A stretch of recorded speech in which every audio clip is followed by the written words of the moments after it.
Muito bem, meus amigos do PPT Não Compila. Estamos aqui para mais um episódio De PPT Não Compila. de PPT Não Compila. Muito bem, tava esperando, dei a deixa para vocês.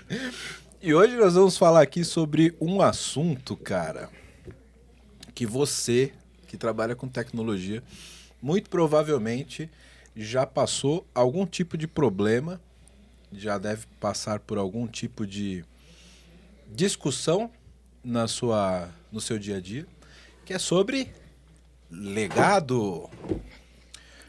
Legado é um negócio muito louco, né? Porque a palavra legado no português É boa. é boa, A palavra é boa.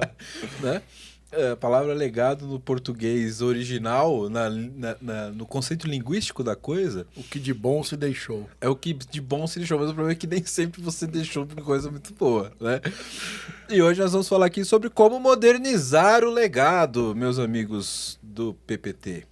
Antes de qualquer coisa, quero pedir para você que está acompanhando a gente no YouTube, no Spotify, no Apple Podcasts ou em qualquer outra plataforma, já clica aqui no se inscrever, dá 5 estrelinhas aqui pra gente para ajudar a impulsionar o conteúdo e levar a informação para mais gente da área de tecnologia. Para falar do assunto com a gente hoje, estou aqui com os meus amigos da VMBers, Marcelo Ribeiro, arquiteto da VMBers. Dá um oi, Marcelão. Boa noite. Cara, você tá com voz de locutor. Com esse microfone aqui, todo mundo fica com voz de locutor. Cara, você tá com voz. A sala tá linda, viu, Well? Pelo amor de Deus, cara, vocês mandaram bem demais. Você gostou, cara? Muito bonita. No outro episódio eu já fiz a piadinha do que parece o sótão do avião do Lito.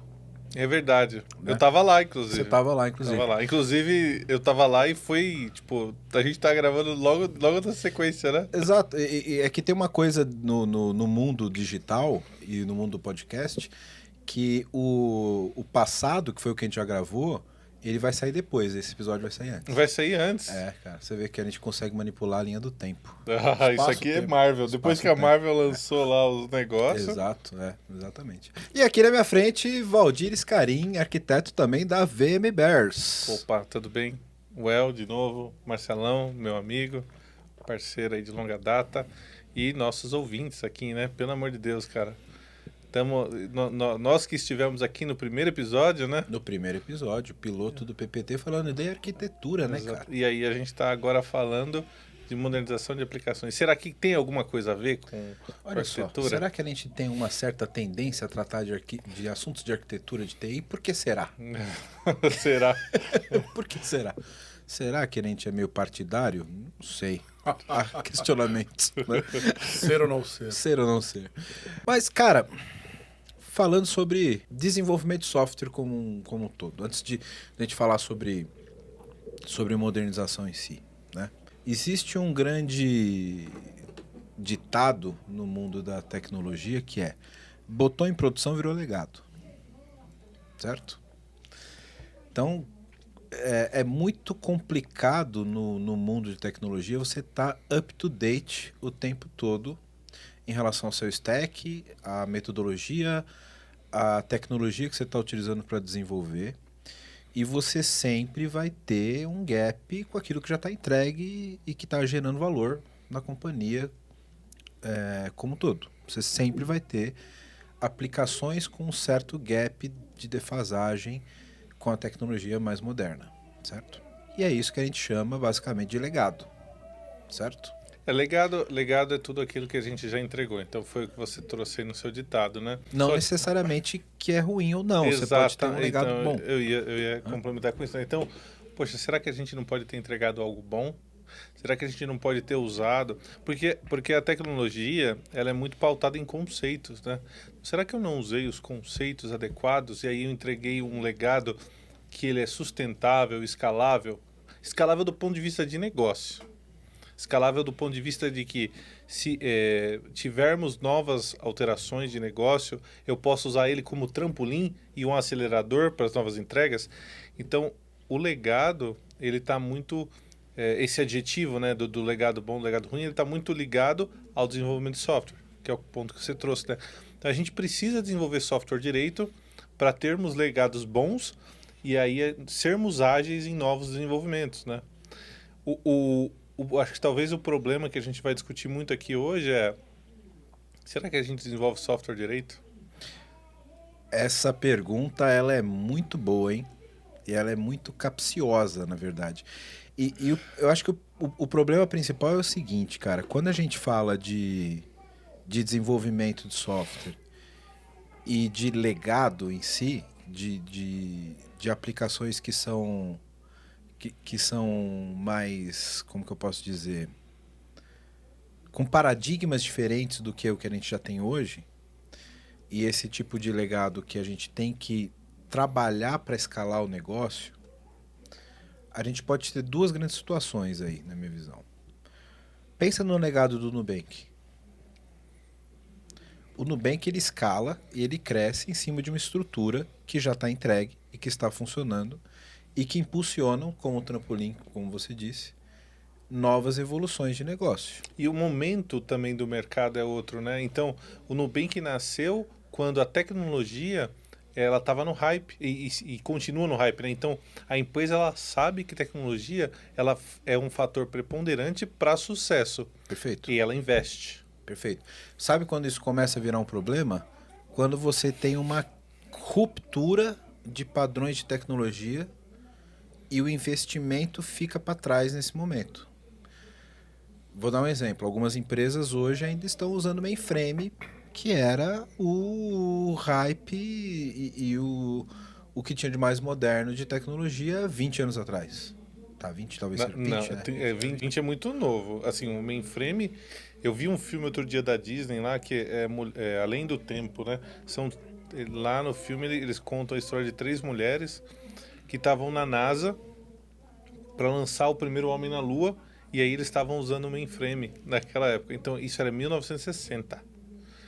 Então, mainframe Estamos dessa falando época. aí de... então, exato.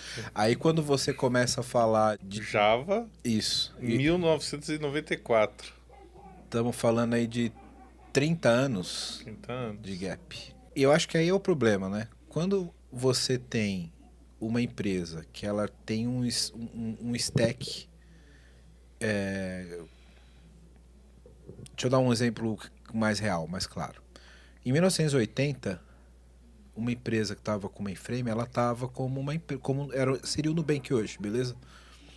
Tá com um stack razoável e moderno e que atende a necessidade do que ela está gerando de valor. A partir dali, em 2000, 2005, ela já deveria estar pensando em sair do mainframe para tecnologias diferentes. O mainframe passa a ser uma tecnologia legada do lado negativo que nós estamos dizendo, né?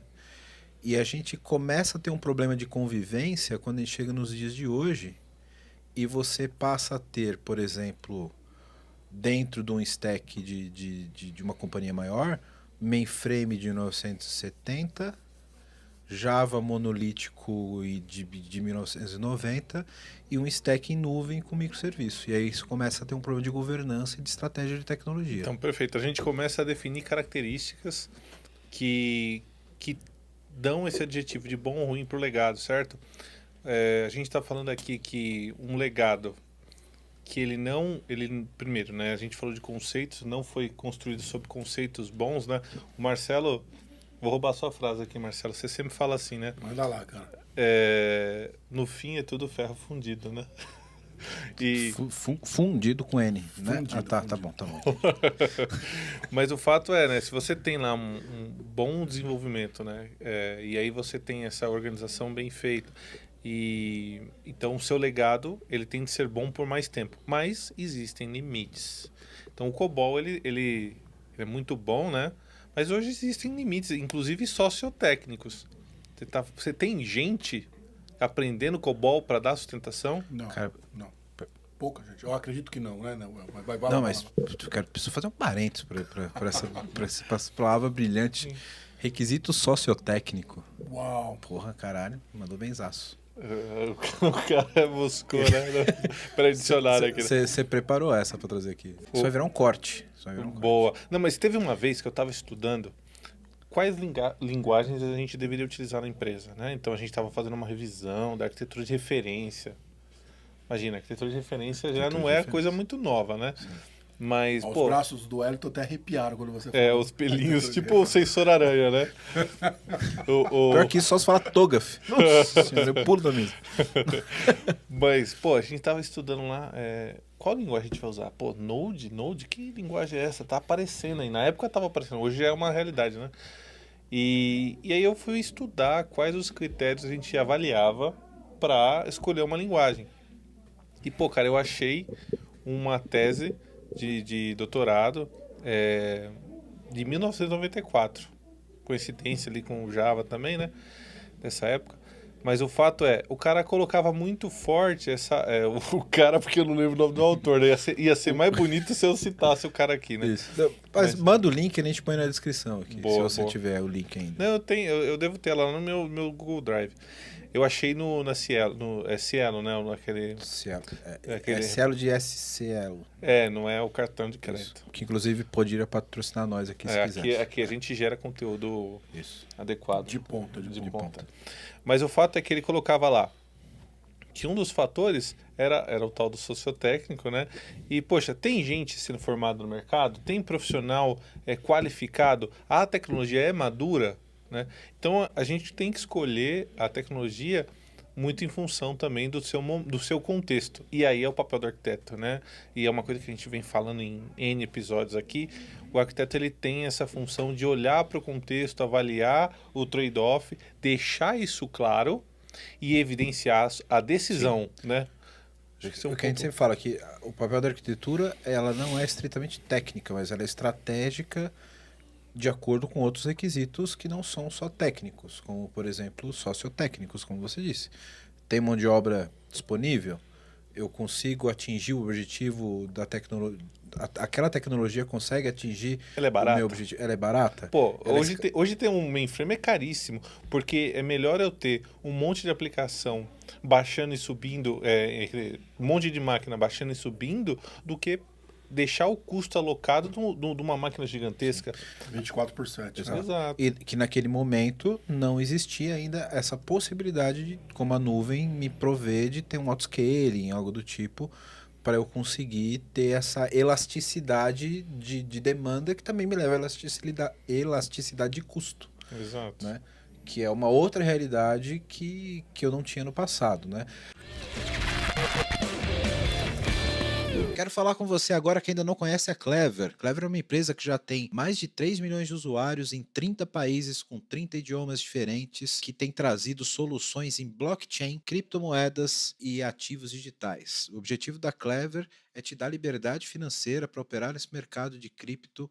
Então, se você acredita nisso, se você acredita nessa liberdade, você já pensa como a Clever, vai conhecer os caras, é clever.io. Estão contratando também pessoal para trabalhar com cripto, com blockchain. Então, se você tem interesse, se você tem conhecimento nessa área, procura a Clever. Se você gosta de criptomoedas, se você opera no mercado, você precisa conhecer a Clever, precisa conhecer as soluções da Clever.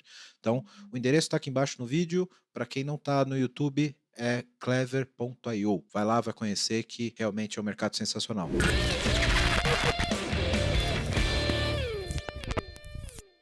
Agora, bem contextualizado isso, Eu vou colocar mais pontos. Então, a gente falou um pouco da questão da tecnologia por si só, né? A gente falou da questão sociotécnica. E o legado também, ele deve ser medido pelo valor que ele traz para o negócio, né? Então, poxa, será que o software que eu construí há 10 anos atrás está me gerando valor? Se ele não está me gerando valor, se eu tenho que fazer muito puxadinho, opa, é um legado ruim. Agora, vamos combinar que poxa, você pode ter construído um software muito bem orientado ao negócio, usando lá Java 3, Java 4, Java 5, né? O Java ele tem esse benefício, né? Que ele está sempre se modernizando. Então a JDK, que é quem roda o Java... você vai ficar fazendo propaganda do Java agora. Que é isso? Não. A gente... Só pra saber. Não, porque eu sinto uma leve tendência, mas... Fala não que sei sim, fala que sim. Mas que Java é velho, vamos pensar assim, Java é velho. Mas ó, o próprio .NET também, o .NET ali em 2000, ele lançou a máquina virtual, né, o framework do Java, quer dizer, o framework do .NET. Inclusive, eu fiz curso na K-Solution de .NET naquela época. Você estudou .NET, cara? Eu comecei com o .NET. Não você falou... Comecei com o ASP.3. Isso. Eu achei que você ia omitir esse lado Não, comecei com tua a vida. ASP.3, Marcelão também. Marcelão ainda, não sei se foi antes. Java, quando eu comecei? Não, antes. 99. Então, 99. não tinha essas coisas. 99. Só tinha droga pesada. E aí depois, né, eu tive a oportunidade de fazer estágio numa empresa chamada Vidates. E aí lá eles usavam Java e os caras eram muito fortes, assim, aí eu aprendi, né? Então aí foi que eu migrei. Mas eu comecei com Java, né? Mas o fato é que essas linguagens, tanto a da Microsoft como agora da Jakarta, né? Elas têm a máquina virtual que vão se modernizando e vão fazendo com que a aplicação também se modernize, né? Isso é uma capacidade muito legal. O Node também tem ali, né, uma máquina que roda, só que ele é muito novinho ainda para ver se ele vai ter essa capacidade também, né? Node é o que concorre hoje com Java, né? Está concorrendo hoje no mercado, né? Exatamente. Tem uma aplicabilidade Uma diferença parecida. legal entre o Node e o Java é que no Java você sabe que o código está errado antes dele rodar, né? Exatamente. Ele é buildado na IDE, praticamente. Meus amigos não fiquem bravos comigo.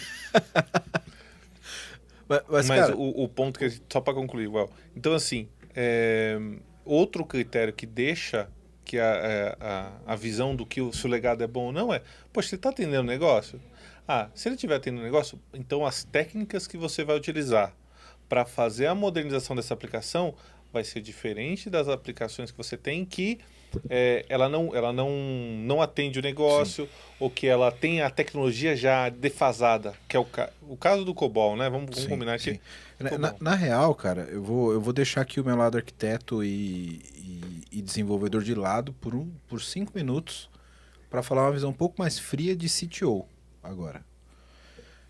Quando você fala sobre a depreciação de uma aplicação, não importa a tecnologia dela. Tá? Uma visão que não é tão comum você encontrar nas empresas, mas que todo CTO deveria ter, é tratar aquela aplicação como um ativo da companhia. Assim como é um carro, assim como é um PC, como é uma cadeira. Vamos esquecer software por um minuto. Você tem uma empresa que é uma distribuidora de água mineral. Você tem um carro que ele é usado para fazer a entrega lá dos seus engradados de água, beleza? Só que ele é um carro já de 20 anos de idade. Ele continua funcionando. Ele continua entregando, ele não quebra, ele atende o seu dia a dia. Talvez ele pudesse gerar suas entregas com um pouco mais de agilidade, porque os carros são mais rápidos, certo? E ele continua gerando valor para sua empresa. Manutenções mais rápidas ou mais baratas? Isso, né? De repente você consegue trocar o óleo um pouco mais barato num carro mais novo, mas ele ainda está rodando ali. Então, existe esse lado de você pensar nesse ativo que continua entregando para a empresa, mas é cômodo manter ele lá, mas ele, querendo ou não, funcionando, ele é um limitador para a companhia, beleza? Mas ele funciona. E tem aquele carro que quebra todo dia e que você gasta com manutenção, tem que contratar Daqui a pouco você é uma distribuidora de água, você tem que contratar um mecânico CLT só para manter o carro. Nos dois casos, e aí eu acho que é o ponto que eu quero falar como CTO, que não é tão lógico, o carro que está lá há 20 anos, ele já se pagou. E ele precisa ser trocado por mais que ele funcione. Que tem uma questão que a gente chama de depreciação, de amortização do custo. Esse cara já entregou água pra caralho. Tá bom, ele precisa ser... E se isso não está na conta da sua empresa, se isso não está considerado no orçamento do teu produto, na margem do teu produto, no teu negócio, amortizar aquele ativo depois de tanto tempo e modernizar ele, talvez até a precificação do teu produto está errada. Então, por mais que o teu carrinho está funcionando e ele está há 20 anos lá, você já deveria, como empresa, estrategicamente pensar em provisionar um orçamento e ter uma estratégia de substituição, porque é um risco operacional. um carro de 20 anos rodando na tua empresa de entrega de água, ele é um risco operacional, porque ele pode quebrar e talvez fique muito caro arrumar ele em algum determinado momento. E para o software é a mesma coisa, sabe? Então, acho que as empresas que têm um legado e que elas não se preparam para esse tipo de modernização em um determinado momento, tá tendo um risco estratégico e um problema de gestão de tecnologia. Por mais que ele, não, que ele esteja funcionando, entendeu, Valdir? No caso do carro que quebra todo dia, o problema é muito mais evidente. É fácil de entender. Quem nunca teve, né? O Uninho, eu já tive um Uninho, cara. Um Uninho 2003. Eu tive um carro que pegou fogo. Essa história deve ser boa. Um casinho roxo, um dia eu conto essa história pra vocês. Mas, ó, pegando o gancho, então, tudo isso que você tá falando, e por que isso tá tão evidente hoje? A gente tá falando de transformação digital. A gente tá falando de duas coisas muito grandes, né? Então, a gente tá falando de transformação digital, que é todo mundo querendo mudar a tua plataforma de negócio para entregar num celular, para entregar num site, no e-commerce. Multiplicar canais, né? Multicanais, para diminuir, às vezes, o custo operacional com trabalhos repetitivos, né? Então, vamos colocar uma plataforma de bot, vamos colocar uma plataforma já de inteligência artificial para poder alavancar frentes. Se eu puder resumir tudo isso que você disse, o que motiva hoje isso e que está gerando toda essa... Eu consigo colocar todas essas necessidades que você colocou num cesto só, que é lead time. Capacidade de reação. Eu ia falar outra palavra que eu chamaria de agilidade, mas é o lead time no final, né? É lead time de como você reage ao mercado, né? Tempo que eu reajo ao mercado. Isso. Exato. Quão rápido eu respondo a uma necessidade do mercado. Exato. Ou ao meu... E será que o seu legado é ágil? Né? Será que o seu legado te permite fazer isso? A gente vai chegar lá, eu sei que vocês vão chegar nisso, então eu não vou falar nada aí. Mas esse é o ponto, Marcelo. Você pegou. É o tempo de resposta para o mercado e até mesmo para o meu concorrente, né? Exato, exatamente. Surge uma nova demanda de mercado, uma adaptação de produto, preciso pivotar um produto, lançar um produto novo. O que eu tenho me permite dar essa agilidade ou eu tenho que literalmente abrir uma empresa nova para fazer isso? Né? Então, voltando para o meu exemplo lá da distribuidora de água com o carrinho velho que tá lá. Tá faltando cerveja, né, Vel? Você tá com sede, pô? Tá não. falando de água? De água, né? É verdade, né? Então, vou pensar nisso. Não, mas Distribuidora de cerveja. Então. Zé Delivery. Zé Delivery. Patrocina nós, Zé Delivery. Imagina que eu sempre tive lá minha distribuidora de água que entregava com um carrinho cheio de água no porta-mala. Aí veio a pandemia, agora eu preciso fazer entregas muito mais ágeis e menores. Eu tenho que vender o carro e comprar o quê? Uma moto. Ou 5 motos no lugar de um carro. Isso é reação de mercado, entendeu? E aí o que eu faço com o meu carro velho? Você pode espalhar muito mais rápido, mudar de direção muito mais rápido. Isso. Quebrou uma moto, você tem eu continuo 4. Com todas as outras. Ficou bom um monolito nos microserviços agora. Mas aí a gente liga com vários outros episódios que a gente falou aqui, né? Só faz sentido fazer tudo isso, né? Se você teve o carro e você conhece o negócio, isso, né? Exatamente. Então, a gente está falando aqui que o legado, além de tudo, ele é muito positivo porque ele te ajudou a te posicionar onde você está hoje. E aí a ferramenta que você tem, às vezes, não que te fez chegar até aqui, né? Não é a mesma que vai fazer você dar próximos passos. Às vezes você tem um legado que ele está muito bem ajustado, mas ele não atende a altas volumetrias. Então você precisa de capacidades de elasticidade para te ajudar. Então, esse talvez... É um ponto, né? Um outro ponto que eu colocaria é exatamente nessa coisa de você poder ter agilidade para responder para o mercado, né? Responder ao mercado, responder uma ação de um concorrente. O legado também tem que ter essa capacidade, na maioria das vezes, na grande maioria das vezes, não tem, né? E é por isso que eu quis dar o exemplo antes de gestão, de que às vezes tem um legado que não dá problema, ele tá lá.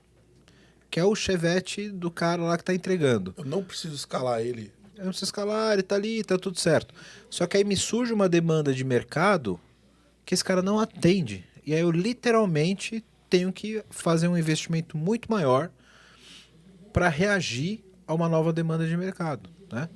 Então, é que aí a analogia acaba aqui, porque eu não consigo fazer... Como que eu não conseguiria fazer uma analogia de como eu modernizaria um carro para ficar perto de uma moto, né? Mas falando de tecnologia, eu poderia ir modernizando essa tecnologia para ela ficar cada vez mais flexível ao ponto que eu reduzisse o meu lead time e conseguisse ter uma demanda de mercado atendida muito mais rápido do que se eu tivesse que fazer uma grande atualização de tecnologia, né?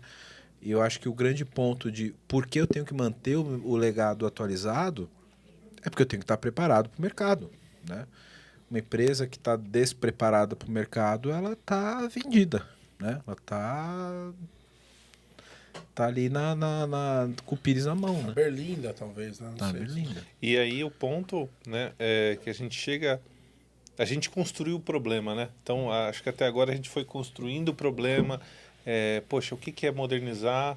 Por que eu tenho uma aplicação legada? Mas e aí? A estratégia é sempre a mesma? Joga tudo fora e faz de novo? Então, esse até é um ponto muito forte para nós da VMware. Muitas vezes é até impossível você fazer isso, né? Perfeito. Como é que você... Eu diria que na maioria das vezes você nunca vai ter um patrocínio numa empresa, de um executivo que o cara chega e fala, tá aqui, todo o dinheiro do mundo, refaz a empresa do zero. E operacionalmente talvez também seja, além do orçamento, né? Operacionalmente também talvez não funcione, porque você imagina o seguinte, o cara que construiu isso há 20 anos atrás não está mais lá. Exato. A documentação, tem uma situação num banco estatal que eu trabalhei há muitos anos atrás, numa consultoria. Não vou falar para você falar o nome, porque eu não posso pedir patrocínio de banco estatal, não vai adiantar. Então, fica no banco estatal. E eu lembro de ter construído um software, eu fiquei 7 anos nessa empresa e construí um software rapidinho, Valdir, sem tomar muito tempo. Fiquei 7 anos nessa empresa e construí um software lá numa fábrica de software dessa consultoria. Demorou 2 anos.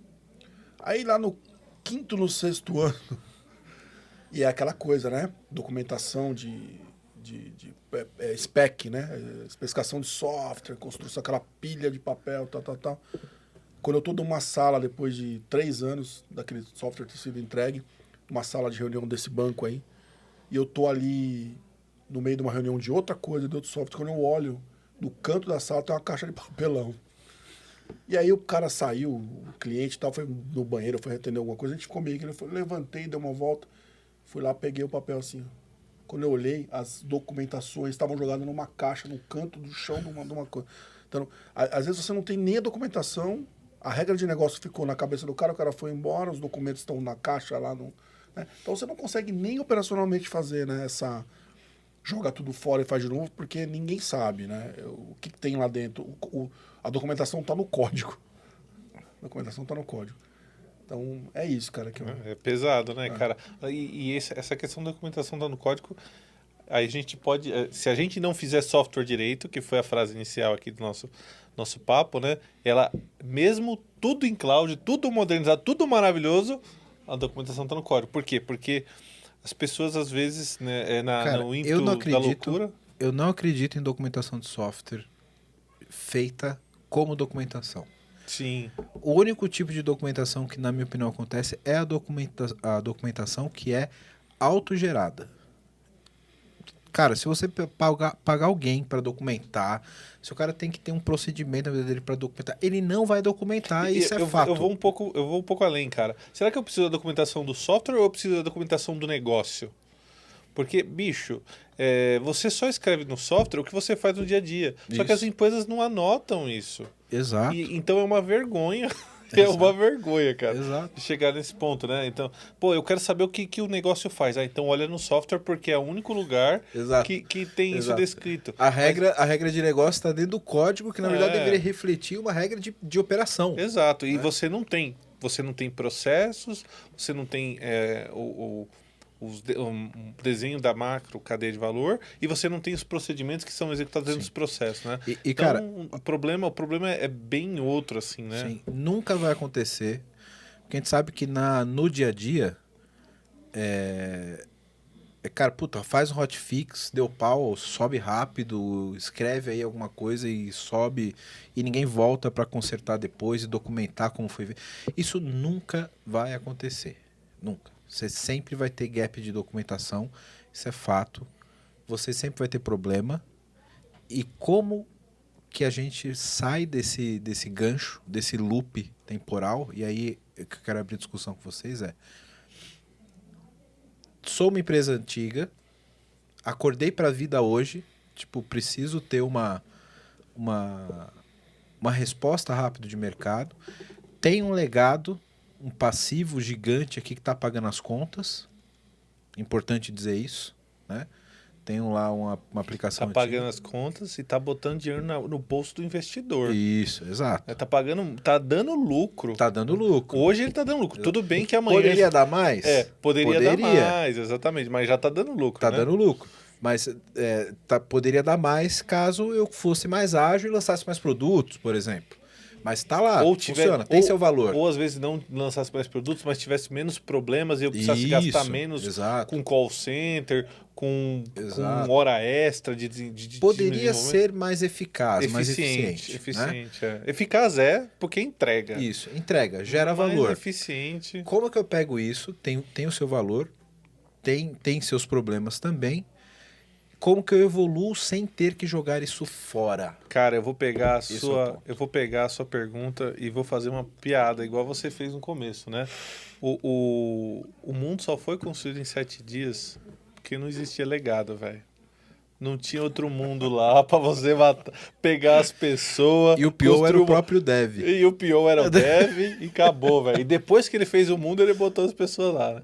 O ponto, se você tivesse um mundo e você tivesse que fazer uma ponte para outro mundo, para todo mundo passar para esse outro mundo, e aí você fazer o ETL do mundo A pro mundo B, você tava fudido, velho. Bem da verdade, a palavra é essa, você tava fudido. Faz o load balance aí, um teste AB do mundo A pro mundo B. Pelo amor de Deus. Então assim, não tinha legado, puf, né? E fez-se a luz. Pô, no 7º dia, não sei o quê. Não, o 7º descansa. Imagina que você descansa entregando software. E vou te dizer mais, Valdir. Depois dessa entrega, não teve mais nenhuma modernização. O mundo tá no mesmo release até hoje. Exato, é mundo 1.0 snapshot. Snapshot até agora. Velho. Mas então, não tem, né? Não tinha legado. Agora, para as nossas empresas, né? É muito legal a gente olhar para o valor de negócio. Então, você pensa... poxa, onde essa empresa aqui ela pode começar a ter ganhos? E aí você começa a pensar na jornada do teu cliente. E aí, se você está falando de uma empresa grande, né? Poxa, como é que eu consigo separar os domínios, separar os microserviços para atender essa nova jornada? E aí você vai estrangulando. Só que a gente já está caminhando para um viés de uma estratégia de modernização. Você tem uma empresa grande, você tem várias, né? Eu vou te dar um exemplo. Só para complementar, porque pelas experiências que eu tenho tido recentemente, eu até ampliei o meu leque de possibilidades de problemas que nós temos na área de TI. Mas quando a gente fala de estratégia de estrangulamento e segregação de domínios, microserviços, etc., você já está num nicho, que você já está falando que, no mínimo, você tem uma aplicação web monolítica. Você já sabe que você tem um monolito. Isso. Se você está estrangulando alguma coisa, você tem alguma coisa muito junta, né? Exato. E você já subentende pode ali... vir aqui, ó. Você está falando de cliente, você vai falar de client server. Isso, exato. E cara, isso é muito legal, porque a gente começa a trazer as nossas habilidades de arquiteto, e quando a gente fala de arquiteto, não é só arquiteto de software, arquiteto de TI, de fato, né? Como é que eu modernizo, por exemplo, um ambiente de uma empresa que eu estou falando quero adotar a nuvem, mas eu ainda estou trabalhando com client server? Quais são as possibilidades que eu posso explorar a partir daí? Eu nem tenho como falar de estrangulamento ainda, percebe? Sim. Que eu estou falando ainda de um nível de infraestrutura e de topologia de tecnologia que ainda não me permite falar de web. Eu não estou nem no TCP/IP ainda. Tá, estou no TCP/IP, mas não estou no HTTP ainda. Né? Socket, Tô do nível de socket, né? E aí começa a estratégia que eu quero explorar com vocês aqui. Quais são as estratégias que nós temos de modernização? Pronto, você pegou o gancho que eu ia falar, né? A gente parte da modernização de aplicação, da modernização de infra, o famoso lift and shift, né? Você tem Faça vários, um vários, replatform. vários R's aí que Isso. a gente está falando. Então, nesse cenário que você está colocando, às vezes você vai primeiro, né, fazer uma movimentação dos servidores, e aí você está falando de lift and shift, e depois você vai alinhar a tua jornada com as aplicações utilizadas para você começar a construir, né? Porque você não tem a capacidade de fazer um replace, um replatform, né? Tem um outro cenário também que é o replace. Pô, será que eu não posso comprar uma ferramenta? Será que na hora que o arquiteto está fazendo ali, né, a visão, a fase preliminar do TOGAF, desculpa. Ai, peraí. O Wellington é cardíaco. Pô, pega leve, Mas pega será leve. que quando o cara não tá Avisa, dá spoiler quando eu falar essa palavra. quando o cara tá ali fazendo a fase preliminar, tá estudando o cenário que ele vai entrar, né? E ele fez, poxa, eu tenho uma ferramenta de CRM aqui. A minha cunhadinha maravilhosa, Renata Escarim, ela tá numa empresa que usava o Salesforce. Salesforce maravilhoso. Ferramenta maravilhosa. Salesforce. Ótimo player aqui, Patrocina ó. nós. Imagina teu logo aqui, ó, bonitão. Aquela nuvenzona. Salesforce. Só que ela faz jus, né, velho? Ela é cara. E a empresa onde a Renata trabalha, ela falou, pô, tá caro, bicho. E aí, o que a gente vai fazer? Cara, replace. Pega uma ferramenta menor. Eles são uma empresa que não usa todas as capacidades da plataforma Salesforce, porque o Salesforce deixou de ser um CRM faz muitos anos, né? Virou uma plataforma de desenvolvimento. Exato, é low code, low code. Low code acabou, Às né? vezes é no code. Às vezes eu tô no passando code. por essa experiência agora. Então. Não tem código nenhum. E, poxa, a empresa dela não precisa disso. Então, poxa, replace e acabou, né? Então, essa estratégia de, pô, qual que é o ambiente que você tá... Porque o arquiteto ele não define o objetivo, né? Mas ele define estratégia. Como é que eu ajudo a empresa a chegar lá, né?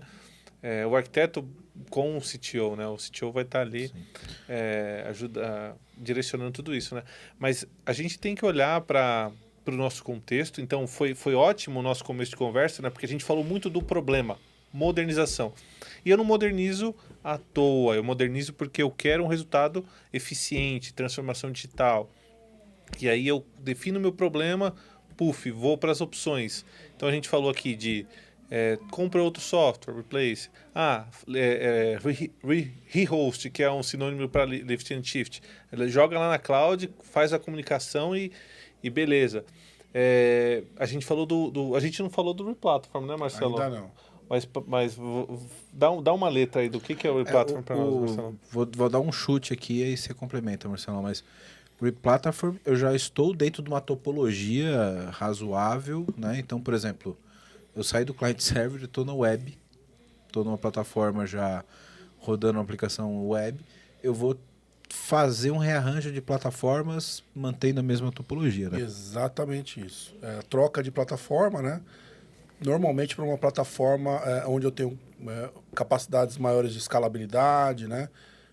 De log centralizado, de resiliência. Então, resumindo, né, em cima do que o Wellington falou, mudar a plataforma da minha aplicação, né?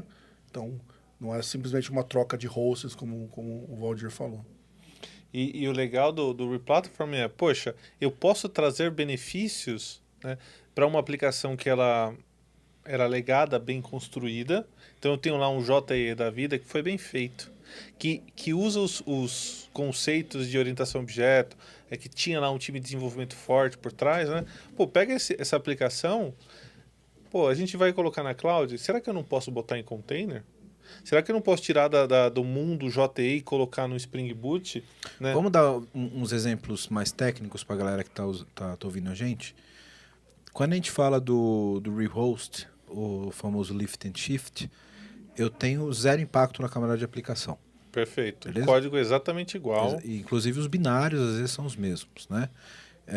Então, eu vou dar um exemplo. Eu tenho uma aplicação client-server que está rodando aqui dentro do estúdio.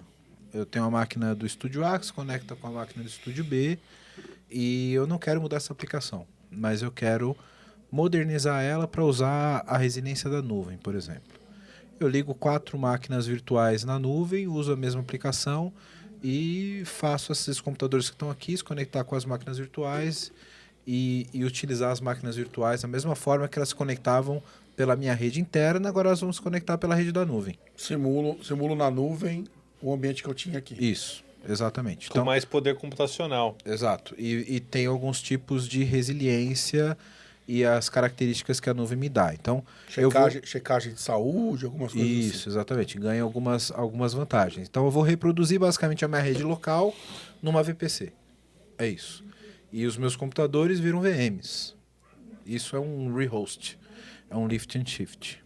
Beleza? Perfeito. Quando eu falo de replatform, eu estou falando que eu tenho uma aplicação Java, por exemplo, ou uma aplicação .NET, whatever, que eu tenho um pacote que roda, por exemplo... Os antigos servidores de aplicação. Isso, um JBoss eu vou levar para um Spring. Você não quis fazer propaganda daquele grandão, né? Qual grandão? Do WebSphere. No WebSphere. A IBM não vai. Big Blue não vai? Não vai. Tá bom. Mas continua. Mas se quiser, Big Blue, ó. A Big Blue fica brava com a gente porque ela vende o Liberty, o WebSphere Liberty. Verdade. Que na verdade ela... Um rehost? É um plataforma meio mequetrefe, né? Porque ela faz o quê? Ela enfia um elefante branco dentro de um container, velho. E bota asa ainda pra ver se é um voa. Fusquinha, né? Que é dentro de um Fusquinha. Exatamente. Aí fica um container de 10 GB. Isso, exatamente. E é isso mesmo que o El falou do rehost, né? Mas você estava falando do replatform. Boa, então a gente falou muito forte do replatform, né? E aí, bicho, chega uma hora que assim... A gente falou um pouco no começo aqui, quais são as características que falam do seu legado, né? Porra, se todas elas forem ruins, bicho, se a aplicação não dá fit com o negócio, se a tecnologia já está depreciada, não tem mais atualização, se o mercado já, tipo, tá cagando e andando para ela, refaz, cara. Se não tem nenhum software, né, para você fazer o replace ali, refaz. Então não faz mais sentido. Não faz mais sentido. Eu vou botar um problema na mesa aqui, então, agora, pra gente discutir. Suponha que eu tenha uma aplicação que me atende muito. Me atende. Mas ela tá numa topologia zoada muito antiga. E que não me permite fazer esse reuso. Depende. Porque, se você pegar aí um legado client-server, né, que eu acho que é o que está na sua cabeça, você pode pensar em fazer o client começar a se comunicar com o server por meio de algo novo. Né? Então, você vai evoluindo o teu client, aí você pega a lógica de negócio que está numa tecnologia antiga, começa a colocar ela numa tecnologia mais nova, e o teu client vai consumindo parte dessas comunicações desse servidor mais novo. E aí, o que você pode fazer? Quando você tiver todo o back-end, porque o que você tem, o server é o back-end, né? Uhum. Então, quando você tiver esse back-end modernizado, aí você muda a estratégia. Aí você começa a modernizar também o teu front-end. Criar uma camada de protocolo mais bem definido ali, né? Já com o que já tem, com a tranqueirada toda, né? Mas, sei lá, fazer com que eles se comuniquem através de um protocolo, sei lá, troca para REST entre os dois. Pronto, já tenho ali. É porque no fundo...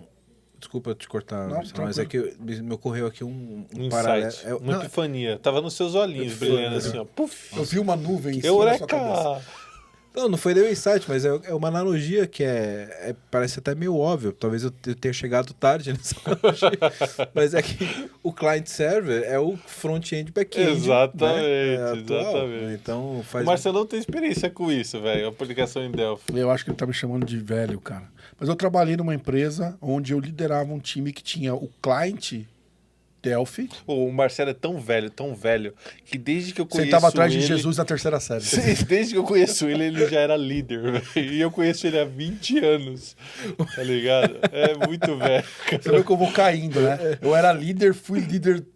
Sênior, fui líder. Hoje eu sou arquiteto. Você tá menosprezando o arquiteto? Eu não posso me auto-menosprezar. Mas é sério, o front-end era Delphi E o back-end era Java, cara. Rodava no Tomcat. Então, você nota. Mas nem sempre assim, né? Geralmente... DLL. E Você tinha um vai falar protocolo. DLL. E o moleque que tinha feito antes de eu chegar, ele criou um protocolo. Ele desenvolveu um protocolo de No mundo Mano. existia SOAP, inventaram o REST, aí esse cara inventou o dele. O José DLL. Joseph Protocol. E tinha uma DLL mesmo, do lado do Delphi.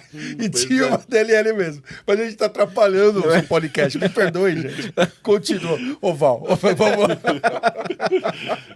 Não, mas a pegada é essa mesmo. Não, mas o Joseph Protocol tem que ser frisado como... J-Protocol. Isso vai parar no TikTok, certeza. Vai parar. A gente tava falando de replatform, Isso, gente. é, Não, tá falando do seu cenário, né? O seu cenário você colocou, né, dessa aplicação que tem topologias não tão boas, né? Então, o que a gente está falando aqui, né? Estrangulamento. A gente está falando do estrangulamento e aí eu até... Você estava falando, eu peguei um outro gancho aqui que a gente precisa também colocar na pauta, que a gente está muito focado na aplicação, né? E o banco de dados? Aí... É que, pra mim, cara, eu tenho uma visão mais abstrata como arquiteto, que o banco de dados ele não é apenas uma tecnologia. O banco de dados, pra mim, ele tá dentro da tua camada de model. Ele vem a reboque, Ele né? vem a reboque. Exato. Não importa se você está usando Postgre, MySQL, Oracle, não importa a tecnologia. Não existe mais essa parada de se integrar via banco de dados. No share database. Não, se você está integrando banco de dados, você está fazendo errado, amiguinho. Porque você tá jogando fora toda a lógica de negócio Isso. que estão nos seus Ou serviços. pior ainda, você está botando loja de negócio no banco. Exatamente. O que aí... Que deveria ser repositório de dados, né? Exato, exatamente. A gente teve um amigo chinês que trabalhou num negócio que chamava CQRS, lá num trabalho que a gente fez. Não sei se vocês conheceram esse amigo chinês.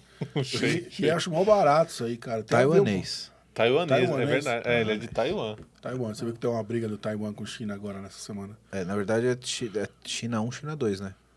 E aí você tem que estrangular o banco junto, certo? E um fica chamando o outro e, puf, deu mudança aqui, manda pra lá, Que indexa. o CQRS, na verdade, ele é meio que uma segregação de responsabilidade de leitura escrita, né? Mas ele te ajuda também a fazer essa mudança. Né? Sim, Mudança, sim. Esse estrangulamento, né? Sim, ajuda pra caralho, sem dúvida. O grande ponto aí quando a gente fala do... Cara, você me provocou aqui uma sinapse no neurônio direito. Aquele... Coçou aqui, tá coçando aqui, ó. Cara, me dá um ciricutico quando alguém fala de definir a tecnologia do banco. Ou tecnologia não, porque quando a gente fala de tecnologia, a gente tá falando de ser SQL ou no SQL, e aí sim faz sentido de acordo com o contexto de negócio.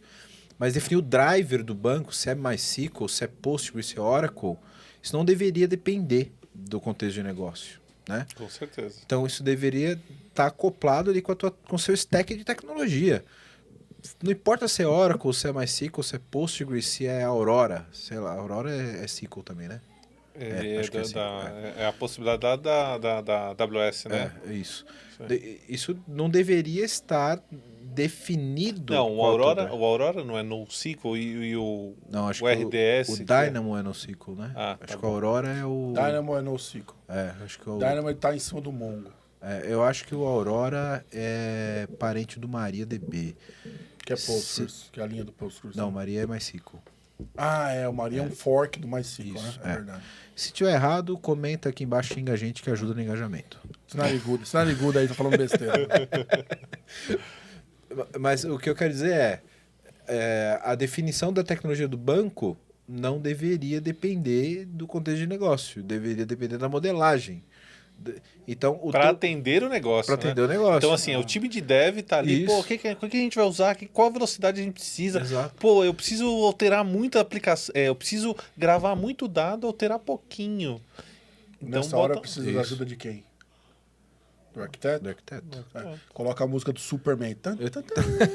Porque, ó, a minha visão eu tenho um contexto de negócio. Esse contexto de negócio, primeiro ele vai me definir qual o modelo de dados que eu preciso. Se é um modelo de dados relacional ou não relacional. Acho que essa é a primeira decisão que tem que ter. Eu vou trabalhar orientado a documento ou vou estar orientado a consulta? Acho que esse é o principal ponto que você tem que definir. Se o documento ele tem sempre a mesma cara, e aí eu posso persistir esse documento e filtrar como NoSQL. Se eu estou trabalhando ele como uma consulta, que eu tenho vários pedaços que eu vou ter que montar várias visões, eu vou para uma base NoSQL. Só um parênteses aqui, para caso alguém não tenha uma profundidade do conceito de SQL e NoSQL, né? Mas quando você define a aplicação, você deveria parar na definição do teu modelo, na tua camada de model ali. Se você vai utilizar Oracle, Postgre, etc., cara, é questão de trocar o driver do teu ODBC. Questão financeira, inclusive. Isso. Porque, pô, quanto custa para manter o Oracle? Exato. Quanto custa para manter o Postgre? Aí é muito mais requisito não funcional estratégico do que técnico. E, cara, se eu vou mudar para o Postgre ou para o Oracle, eu troco meu driver no ODBC e acabou. E se você trocou o driver e não funcionou, é porque você usou alguma especificidade do vendor que não deveria utilizar, que deveria ser transparente. Ok, não é tão simples assim, mas deveria ser desejável, né? Tipo, an accent do Postgres. Isso, exato. Mas você está falando, nós estamos falando de estrangulamento. O que você está chamando de estrangulamento, Valdir?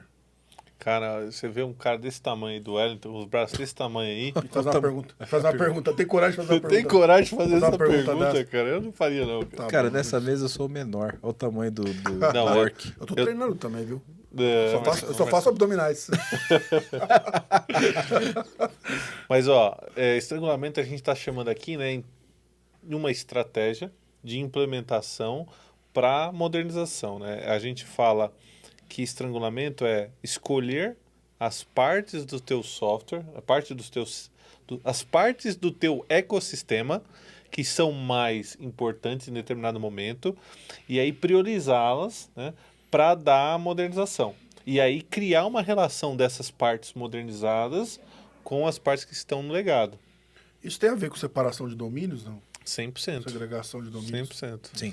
Quando você fala de estrangulamento, na verdade você poderia... Eu sempre achei que a palavra mais correta em português, né, porque isso vem do strangling, né? Mas, Martin Fowler. do Fowler. Sempre ele, né? Sempre ele, Sempre ele. Mas eu acho que a palavra mais correta por português, eu acho que até seria melhor o esvaziamento, né? Porque no fim o que você não faz... tanto ouvido, né? Pois é. No fim o que você está fazendo é vendo qual é o domínio que você vai conseguir segregar do teu legado. Que você precisa da agilidade, da modernização. Isso. Você precisa transformar rapidamente, né?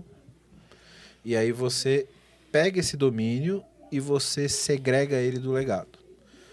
E segregar significa dizer que você vai desativar o antigo e ativar o novo. E não replicar. Porque senão você mantém um monstrinho vivo. Dois monstrinhos. Você mantém dois monstrinhos vivos. E por isso que eu acho que o esvaziamento se aplica melhor. A palavra esvaziamento se aplica melhor. Porque aí você pega um legado que é tamanho 5 e você diminui ele para tamanho 4 e cria um outro de tamanho 1. E você vai fazendo isso ao longo do tempo. E você vai fazendo isso ao longo do tempo, segregado por domínios e por necessidades de negócio, até que você esvazia o legado, ele deixa de existir e você só ativa o seu novo... A sua o que nova sobrar plataforma. é o seu último microserviço. Isso. Mas você falou uma coisa interessante, né? Você falou, o Marcelo falou ao longo do tempo, né?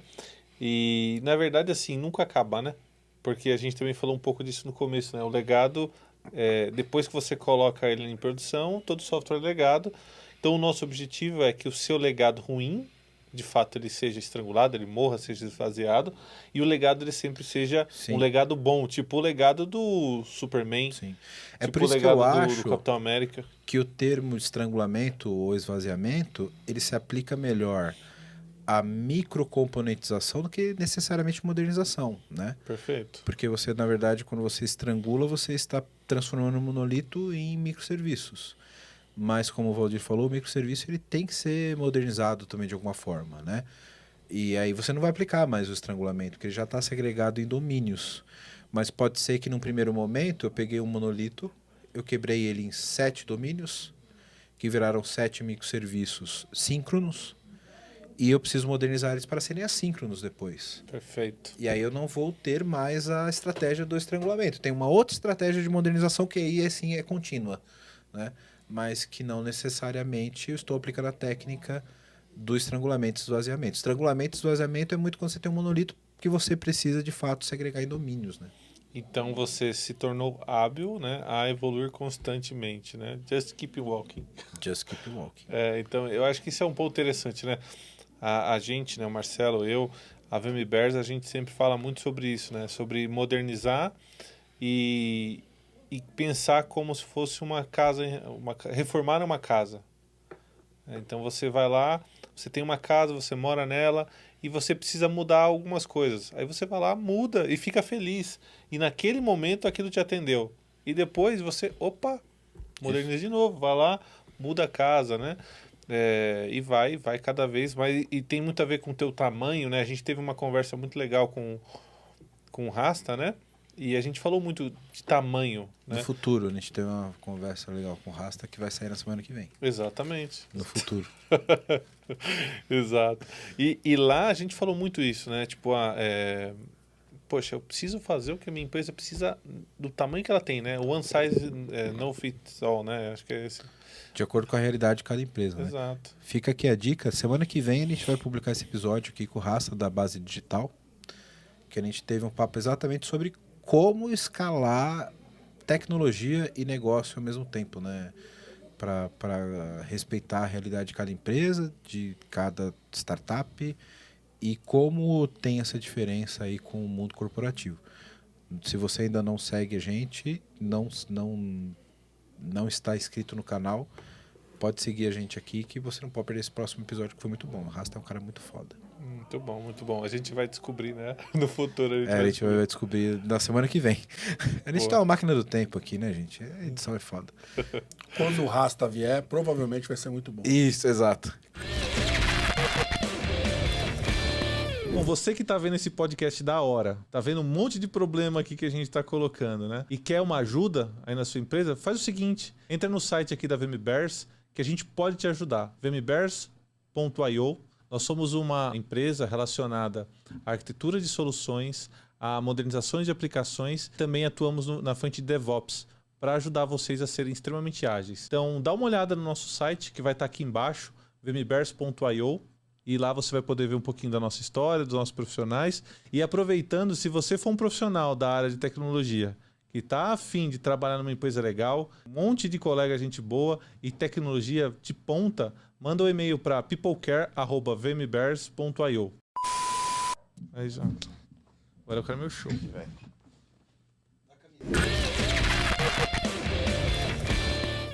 Bom, então a gente falou sobre o Rehost, o Lift and Shift, falamos de Replatform, como trazer essas aplicações para uma plataforma mais moderna, etc. Mas a gente tem um grande ponto aqui que a gente tem que considerar no contexto de tecnologia atual, que é o uso da nuvem, né?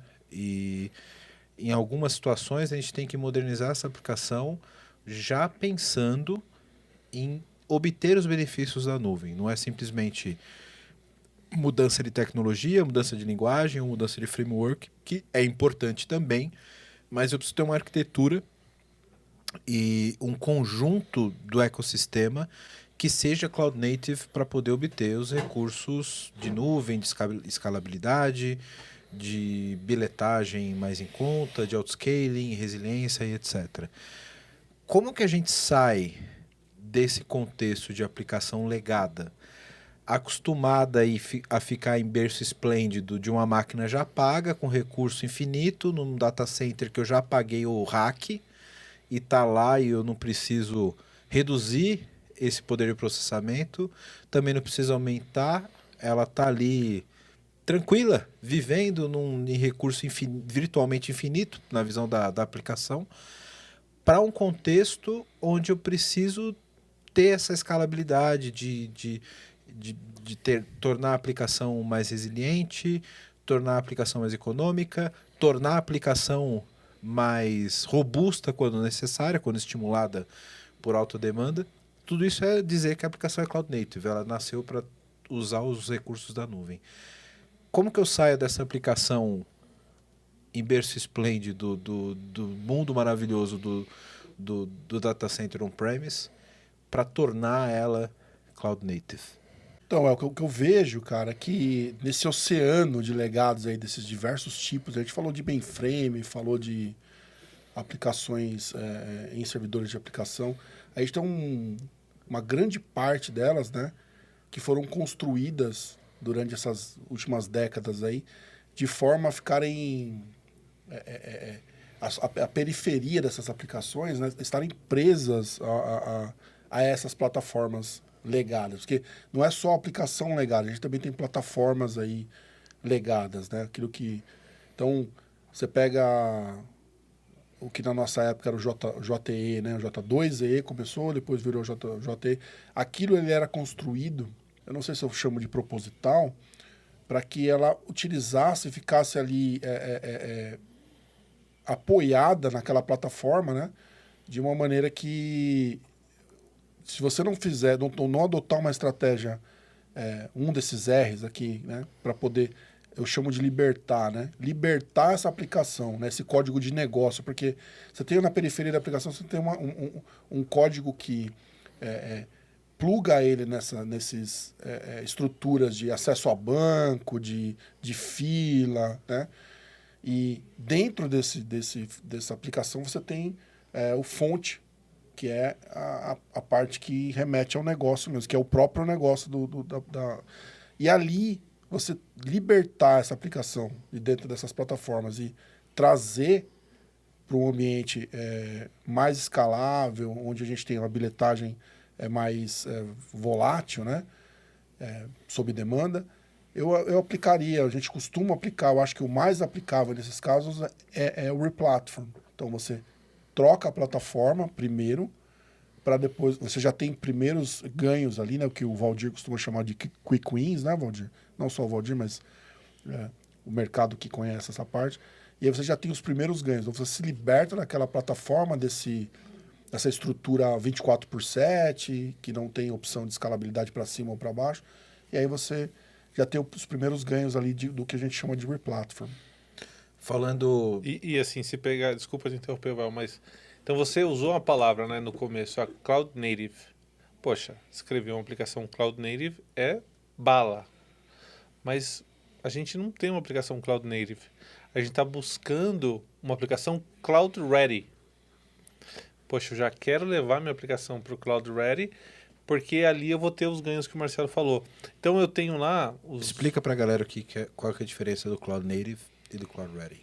Eu tenho ali em 2012, acho que o Heroku começou como a primeira empresa ou pelo menos uma das primeiras, né, de cloud, e ela começou a olhar para as aplicações que os clientes traziam para a nuvem e dava pau, bicho. Era muito insucesso na migração. Então, como que ela norteou os clientes para fazerem uma migração ou uma construção de aplicações maduras para a cloud? Então, Cloud Native, né, maduras para a cloud.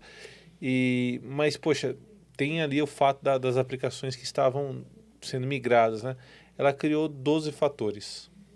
Boa. Esses 12 fatores, eles são princípios, são guidance para você levar a tua aplicação para a nuvem de forma saudável.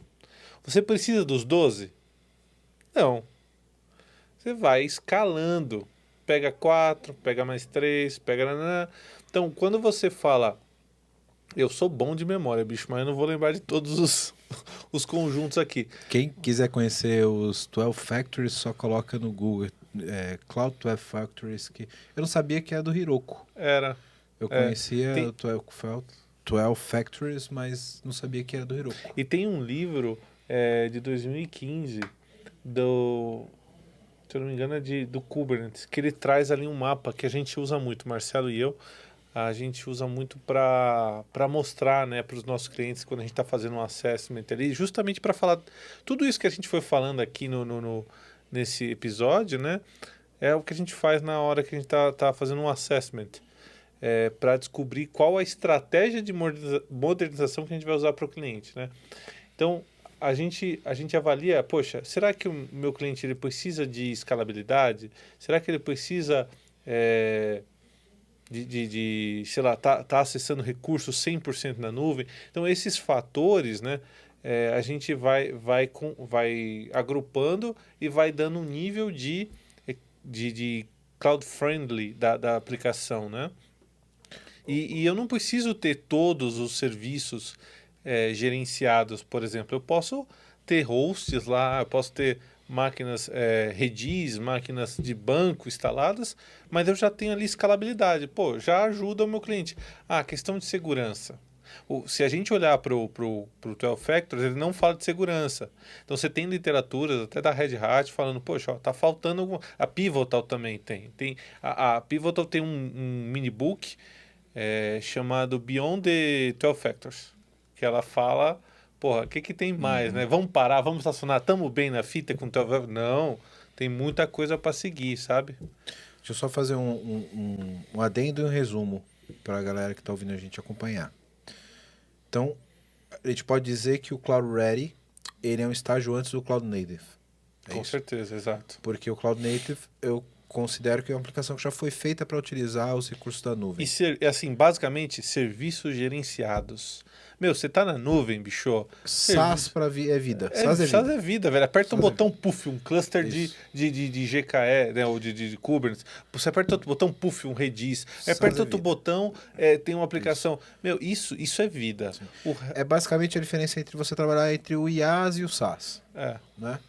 Como você disse, eu posso ter algumas máquinas escaláveis de runtime ou de banco, que eu ainda gerencio o banco, mas eu estou na nuvem como infra. Exato. Quando eu estou falando de Cloud Native, eu já estou utilizando o próprio banco como serviço. Né? Exatamente. E não estou compartilhando meu banco é só da minha aplicação, então eu estou todo resguardado ali com um conceito também de Enterprise Application Integration. Você pensou em tudo isso. Então, sim. E aí, voltando no conceito que você falou, Marcelo, quando eu falo de sair do meu on-premise ali fazendo um replatform, para ficar mais claro para a galera que precisa de um exemplo mais técnico, eu posso estar falando, por exemplo, de pegar uma aplicação War, que eu fiz em J2EE, por exemplo, que roda on-premise num cluster JBoss, por exemplo, que eu tenho ali estático, tá ali rodando naquele cluster JBoss. Eu vou fazer um replatform desse cara para rodar em Spring com Docker. Que aí já é mais cloud ready. Exatamente. E eu consigo, por exemplo... Já tem escalabilidade pra cacete. Já tem escalabilidade, já estou rodando dentro do Kubernetes, já consigo fazer um infraestrutura como código. Já consigo fazer um cara com IaaS, né? Já é uma coisa muito mais... Você já está usando... Um dos fatores lá também, né? É expor os seus serviços por porta 80 e consumir os serviços por porta 80. Então, quando você já faz isso, você bota no container, bota lá, pronto, você não está dependendo intrinsecamente do serviço, você está dependendo deles... Do protocolo. Eu estou dentro do protocolo. Exatamente. Então, poxa, você dá a capacidade para os seus serviços escalarem também, né? Se amanhã eu deixar de usar Java... Postgre para usar o Oracle, beleza, vai. Eu só preciso ter TCP, IP, JSON na porta 80. Pronto. Acabou. Eu abstraio a tecnologia que tá por trás. JSON ou Joséson? Joséson, no caso do Delphi. Josephson. É isso aí. Muito bom. Acho que isso ele te resume bem essa parte de... Porque isso é uma coisa que é meio... Eu não vou dizer nebulosa, mas não bem esclarecida no mundo da TI. O que é, de fato, usar a nuvem e o que é ser Cloud Native. Abrindo um segundo parênteses aqui que eu acho que é muito importante a gente dizer. Ser Cloud Native não significa eu usar nuvem pública. Não quer dizer que eu tenho que estar necessariamente no Google Cloud, na Azure ou no AWS. Eu posso ter, por que não, uma aplicação, e deveria, né? Se você não pensa assim, passe a cogitar essa possibilidade. Caso você utilize data center público, privado, local, trate as suas aplicações como Cloud Native. Tenha a sua nuvem privada. Inclusive, isso é desejável do ponto de vista de arquitetura. Você pode ter serviços críticos que precisam rodar o mais próximo possível do cliente, por que não? Até das aplicações legadas, para diminuir latência. Exato. E você vai manter uma aplicação antiga porque você está rodando em data center? Não. É desejável que você tenha uma cloud privada, né? Então, tem o seu próprio Kubernetes no seu data center, por que não? Né? Temos excelentes opções. O próprio Kubernetes open source, difícil de manter, precisa de uma curva de aprendizado um pouco maior, mas você tem aí o OpenShift da Red Hat, o Podman, não é o Podman, o Rancher. E o Rancher usa o Podman ou usa o Kubernetes? O Rancher usa o Kubernetes por baixo. Tá. Porque o Kubernetes é o engine ali que todo mundo customiza, né? Isso. Agora o Podman tá ali na... Não conheci esse Podman. Podman tá ali com o Kubernetes ali, dando uma cutucadinha ali. E aí o legal, né, que a gente falou então muito forte do estudo do problema, do assessment, onde você entende onde você está. A gente falou muito forte também da tua estratégia, como é que eu vou... na verdade, a gente falou também de onde eu quero chegar, né, que esses níveis aqui a gente colocou. A gente também falou das estratégias que a gente vai escolher para chegar onde a gente quer, né, onde a gente definiu. E aí depois, de fato, você tem a execução desse trabalho, né? O cara que quer fazer essa modernização na empresa dele, faz como? Pô, cara, entra lá no site da vmbears.io. Quase ficou natural essa. Ficou quase. Mas o fato é o seguinte, cara, não dá pra você atravessar a rua sozinho quando você é criança, né, bicho? Você precisa de alguém pra pegar na tua mão, né? E a VMbears, cara, e aí, poxa, você tem profissionais antigos ali, sabe? Profissionais de 20 anos de desenvolvimento de software, que programou lá atrás, quando a gente tá falando de Dell, aplicações standalone, né? Que viveu os dois mundos, né? E esse é o ponto. Pronto, o cara que era produtor do Gloob Gloob. Exatamente, o cara não assistia, porque o cara que assistia era eu, né? Isso, eu tava atrás das câmeras. Câmeras. Pra quem não sabe, o Marcelo não deixa a barba pra parecer jovem. mas é melhor do que pintar, né, bicho? Mas Você pinta? Eu não. Eu sou jovem. Eu duvido, cara. Eu tenho até os pelos brancos aqui, ó. É que você pinta um outro, você deixa um outro sem pintar. Pra ter desculpa, né? Pra ter desculpa, vir no podcast falar isso. Mas, o que acontece, cara? Você tem que saber tudo que você fez de errado, ou você fez porque era necessário naquela época, porque era a tecnologia que se tinha, né? Pra poder, com traquejo, trazer para esse mundo novo. Né? E eu acho que o grande diferencial da VMbears é isso, né? Então é uma empresa que nasceu na mão de desenvolvedores, que tem um espírito de entrega muito forte, e a tecnologia é o nosso sangue, sabe? O nosso DNA é tecnologia, tá?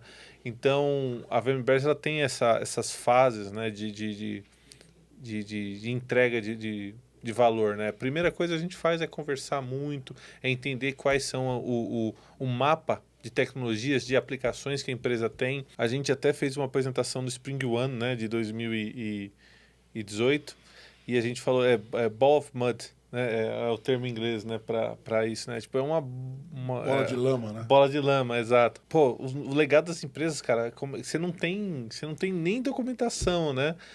A gente falou um pouco disso.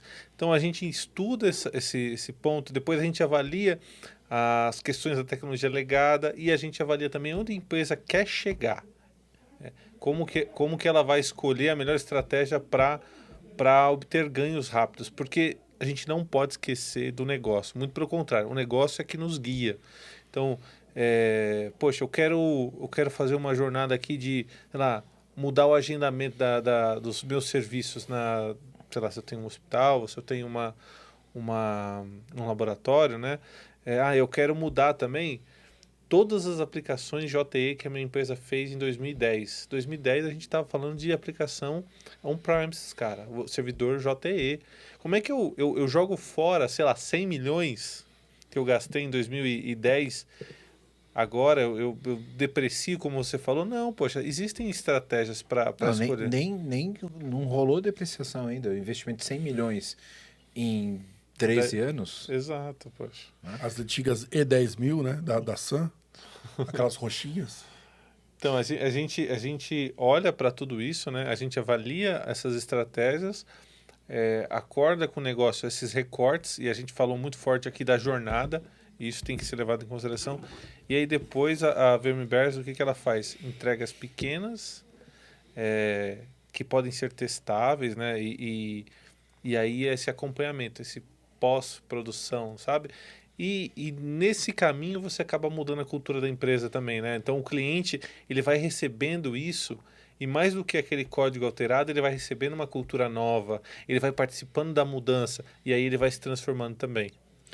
Eu acho bacana nesse processo que vocês detalharam aqui, que a VMBears faz, que eu preciso valorizar como arquiteto, né, como gestor de arquitetura, que é não só a parte de arquitetura estritamente técnica, como a gente falou de, vou trocar de um framework A para um framework B, vou tirar do application server A para um application server B, vou sair da nuvem, vou sair do on-premise, vou para a nuvem.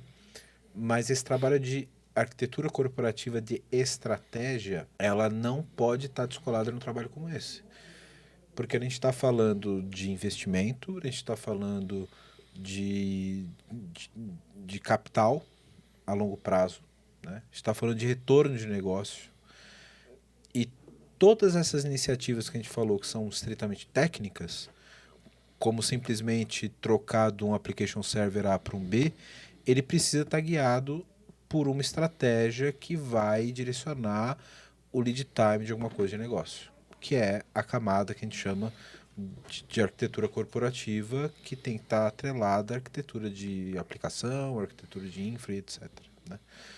Então, esse trabalho conjunto, essa visão transversal que a gente tem que ter dessas camadas, eu acho que ela é essencial, porque se você tratar só uma das camadas individualmente, as outras não funcionam, né? A tecnologia ela é muito importante na modernização, mas eu diria que ela está lá na frente, né? Um pouco mais. Antes de pensar em tecnologia, a gente está pensando em tudo isso que o Wellington falou aqui, que é entender o que faz sentido para a empresa, para o cliente, e o que faz sentido para a aplicação específica, né? Então, a gente já falou da história, não vou repetir aqui a história da aplicação, né? Uma faz sentido que você modernize, outra que você troque, ou que você mude de plataforma, ou mude, traga ela de um host para o outro, mas o que faz sentido para aplicar. Depois, tecnologia, né? Então, o negócio da empresa em primeiro lugar, eu acho. Eu não sei se eu resumiria dessa forma. Hein? Eu acho que é o que fazer e depois o como fazer, né? Exato. Então, o que fazer e por que fazer, né? Isso, exato. Não, vamos fazer replatforming em tudo. Não sei se esse é o caminho, né? Pouquinho de tudo, né? Um pouquinho de tudo em cada coisa. Outro dia a gente participou do mapeamento, né? De uma empresa que tinham várias cadeias de valor. E para cada uma das cadeias de valor, você tinha uma estratégia diferente. Porque elas estavam em níveis diferentes. E você precisa disso, né? Então, essa maturidade, ela é o diferencial da VMBears. Eu acho que a grande mágica da área que a gente atua, né? E que eu acho que é o grande diferencial da área de arquitetura como um todo, que ela está muito próxima ali da cadeira do CTO e do CIO, é justamente essa questão da estratégia de negócio e da estratégia de gestão. Você que está ouvindo a gente que é arquiteto de TI, arquiteto de software, se você não se interessa por questões de gestão e de estratégia, você tem um gapzinho aí. Você precisa ter esse viés. Gestão, estratégia e comunicação. Comunicação acima de tudo. Comunicação. Sem a comunicação ele não consegue ter os outros dois. Exato. Como é que ele vai enviar para os outros, né, a estratégia? Como é que ele vai passar isso? E vai vender também, né? Exato. O que diferencia aqui esse ponto da área de arquitetura é exatamente esse viés de estratégia e de gestão que vocês fazem muito bem. Conheço bastante o trabalho de vocês. Parabéns. Obrigado. Senhores, que papo fenomenal sobre modernização, hein? Muito legal mesmo. Praticamente modernizamos o legado do PPT, que não temos um legado. Não temos legado. O PPT tá todo em microserviço. O PPT já tá Nubank Event Driven. Cara, o PPT, né, ele tá em vários lugares, ele tá até escalável. Você vê aqui, você que tá assistindo pelo YouTube, pô, você vê que tá várias salas distintas, né, cara? Você vê? O modelo de uma vez como é que é? Do Tito, né? Do avião, do Boeing do Tito. Do Boeing do Tito. Estamos aqui no subsolo. A gente tava no Mad Max, né? Tava no Mad Max, lá no A gente estúdio. também tava depois tinha aquela Tem a forma, grafite aqui do lado, que vocês ainda não viram, mas tem a sala grafite aqui, que é urbana. Meu Deus, velho. E o banheiro é um circo. E o banheiro é um circo. Exato. É onde a gente se prepara. Pode pôr. Não, cara. o cabelo já quebrou aqui. É que a cabeça é grande. A cabeça é grande. Já quebrou aqui, né? Aô, criançada! Bom demais. Mas, ó, Pra cortar, hein? Não. Isso aqui vai... Vocês, por favor, tiram a foto do Marcelo, assim a gente vai pôr de capa do episódio. Ah, bom. Como é que vocês moderninhos chamam? Reels?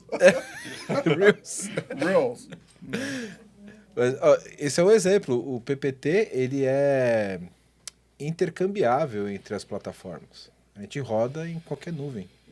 Ele é multi-cloud. Multicloud. Às vezes eu tô numa escalável. nuvem, aí pinta um podcast no Spotify, eu tô lá, aparece, eu já ouço aqui. Isso. Às vezes eu ouço o som pelo podcast e a imagem pelo outro. Vamos gravar o podcast. A gente faz o spawn de um estúdio e roda ali, ó. Ele é multifacetário. É uma... Na verdade, isso aqui é tudo chroma key, que os caras vai tudo verde. Chroma key. Ó, não é não. Na semana que vem eu quero as pirâmides do Egito atrás de mim, lá. Muito bem, galera. Quem não segue a gente ainda nas redes sociais, espera que eu preciso lembrar todas, eu não decoro esse script. É TikTok, Twitter, Instagram, Spotify. esse era YouTube. 5 tá bom. BBS, Bullet Board LinkedIn. LinkedIn, porra, não esqueceu pô, LinkedIn. E BBS da Mandic. Segue a gente na BBS da Mandic. Pode entrar No lá. canal do Mirk, eu dou OP pra vocês, se vocês quiserem. Quem souber o que é OP, Vai ganhar uma camisa? vai ganhar a camiseta. Pode crer. Camiseta. O canal lá é hashtag PPT com Ó, quem quiser, eu tô falando sério, quem escrever aqui embaixo, souber o que é o OP de um canal de mim, o cara vai procurar no Tá na YouTube. Brasilnet, tá, pessoal? Da É Brasilnet, não lembro. Brasnet. Brasnet. Obrigado pela audiência de vocês, segue a gente em todas as redes. A gente ainda vai colocar esses dois caras pra dançar no TikTok. Todo mundo fala que vai dançar no TikTok. O Valdir... Eu tô devendo. O Valdir... Não, teve um episódio aí que se desse 1.000 eu ia... Isso, verdade. Se desse 1.000, né? Quando der, já deve estar dando já. Tá quase lá, mas Quase lá. vai ser legal. A gente O que você vai fazer? Eu vou fazer a dancinha de alguma coisa no fazer TikTok, a dancinha, velho. dancinha da modernização. E... Bom, essa é mais difícil, tem que inventar, bota a velho. mão no joelho, dá uma modernizadinha. É uma boa. Segue a gente lá. Obrigado pela audiência de vocês, senhores. Obrigado pela... Valeu, El. Pela Obrigado audiência. pela oportunidade. Nós que agradecemos. Se você quer um programador, arquiteto, quer trabalhar com a Verber's Band... Verdade. Quem quiser trabalhar com modernização de legados... Trabalha com muita todas coisa as- nova também, né? Muita Porque o coisa pessoal- nova também, não é só Não isso. só... Não, porque se o cara vai modernizar, ele vai trabalhar coisa nova também, né? Exatamente. Então, como que ele entra em contato com a VMBears? peoplecare@vmbears.io E, ó, vmbears.io isso aí. Então, se você quiser trabalhar com... Eles trabalham com coisa legal também, viu, gente? Não é só Java. Não é só com Java, não é só com Java. Não, Não é só a gente com trabalha Java, com tudo que é tecnologia. Aquele taco de beisebol ali que tá escondido. Valeu, galera. Obrigado. Até a próxima. Até mais. Valeu. Obrigado.